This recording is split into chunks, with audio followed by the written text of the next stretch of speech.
ಸಲಾರ್ ಸಿನಿಮಾನ ನೋಡೋದಕ್ಕೆ ಬಂದಿರುವಂತ ಅರ್ಚನಾ ಜೋಯಿಸ್ ಅವರು ನಮ್ಮ ಜೊತೆ ಇದ್ದಾರೆ. ಅವ್ರನ್ನ ಮಾತಾಡ್ಸೋಣ.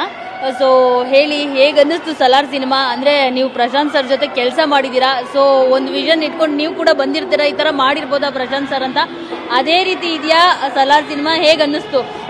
ಡೆಫಿನೆಟ್ಲಿ ಅಂದರೆ ಈ ಥರ ಯಾವ ಥರ ಸ್ಟ್ಯಾಂಡರ್ಡಲ್ಲಿ ಇರುತ್ತೆ ಅನ್ನೋ ಐಡಿಯಾ ನಮಗಿರುತ್ತೆ. ಬಟ್ ಖಂಡಿತ ಅದನ್ನು ಎಕ್ಸೀಡ್ ಮಾಡಿದ್ದಾರೆ ಎಕ್ಸ್ಪೆಕ್ಟೇಷನ್ಸನ್ನು. ಭಾಳ ಖುಷಿ ಆಯಿತು. ಆ್ಯಂಡ್ ನಾವು ಎಲ್ಲರೂ ಅಂದರೆ ವೆಯ್ಟ್ ಮಾಡ್ತಿದ್ವಿ ಆ್ಯಸ್ ಆಡಿಯನ್ಸ್. KGF ಆದ ನಂತರ ಯಾವಾಗ ಸರ್ದು ಪ್ರಾಜೆಕ್ಟ್ ಅಂದರೆ ನಾವು ಜನರಲಿ ಆ್ಯಕ್ಟರ್ಸ್ದು ವೆಯ್ಟ್ ಮಾಡ್ತೀವಲ್ಲ, ಹೀರೋಗಳ್ದು ನೆಕ್ಸ್ಟ್ ಏನು ಪ್ರಾಜೆಕ್ಟ್ ಮಾಡ್ತಾರೆ ಅಂತ. ನನಗೆ ಕನ್ನಡದಲ್ಲಿ ಬಹುಶಃ ಆ ಥರ ವೆಯ್ಟ್ ಮಾಡಿದ್ದು ಪ್ರಶಾಂತ್ ಸರ್ದು ಪ್ರಾಜೆಕ್ಟ್ಗೆ, ಅಂದರೆ ಒಬ್ಬ ಟೆಕ್ನಿಷಿಯನ್ ಯಾವ ನೆಕ್ಸ್ಟ್ ಪ್ರಾಜೆಕ್ಟ್ ತಗೊಳ್ತಾರೆ ಅಂತ. ಸೊ ಸೂಪರ್ ಆಗಿದೆ ಸಿನಿಮಾ. ಲೈಕ್ ಇಲ್ಲೂ ಮದರ್ ಸೆಂಟಿಮೆಂಟ್ ಇದೆ, ಆದರೂ ಕೂಡ ನಮಗೆ ಎಲ್ಲೋ ಒಂದು ಕಡೆ KGF ಶಾಂತನೇ ಕಾಣಿಸ್ತಾ ಇರ್ತಾರೆ, ಮರೆಯೋಕ್ಕಾಗಲ್ಲ ಅವ್ರನ್ನ ಯಾವತ್ತೂ. KGF ಅಲ್ಲಿರೋ ಮದರ್ನ. ಸೊ ಹೇಗನ್ಸುತ್ತೆ ಇಲ್ಲೂ ಕೂಡ ಮದರ್ ಸೆಂಟಿಮೆಂಟ್ ಇದೆ? ಅದೇ ಪ್ರಶಾಂತ್ ನೀಲ್ ಸರ್ಗೆ ಮದರ್ ಸೆಂಟಿಮೆಂಟ್ ಅಂದರೆ ಇಷ್ಟನಾ, ಹೇಗೆ ಏನು ಅಂತ ನೀವು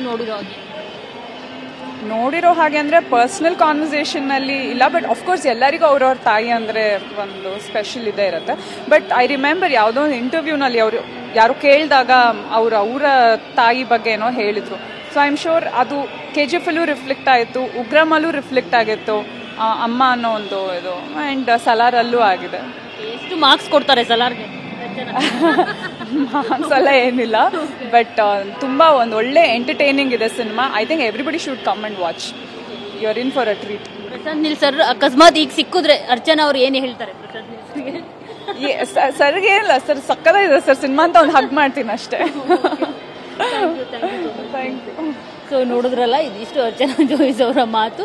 ಅಂದರೆ ಅವ್ರು ಪ್ರಶಾಂತ್ ನೀಲ್ ಸರ್ ಮೇಲೆ ಎಷ್ಟು ಅಂದರೆ ಲೈಕ್ ಒಂದು ರೀತಿ ಗುರು ಅನ್ನೋ ಒಂದು ಅಭಿಮಾನ ಇದೆ. ಜೊತೆಗೆ ಅವ್ರ ಸಿನಿಮಾ ಬಗ್ಗೆ ಎಷ್ಟು ಅವ್ರಿಗೂ ಕೂಡ ಕ್ಯೂರಿಯಾಸಿಟಿ ಅನ್ನೋದಕ್ಕೆ ಇದೇ ಸಾಕ್ಷಿ. ಅವರು ಕೂಡ ಫಸ್ಟ್ ಡೇನೇ ಬಂದು ಸಿನಿಮಾ ನೋಡಿರೋವಂಥದ್ದು. ಅವರು ಕೂಡ ಚೆನ್ನಾಗಿದೆ ಅನ್ನೋ ಒಂದು ಮಾತನ್ನು ಹೇಳಿದ್ರು. ಕ್ಯಾಮ್ರಾ ಪರ್ಸನ್ ಜಗನ್ ಜೊತೆ ಮಂಗಳರಾಜ್ ಗೋಪಾಲ್, TV9 ಬೆಂಗಳೂರು.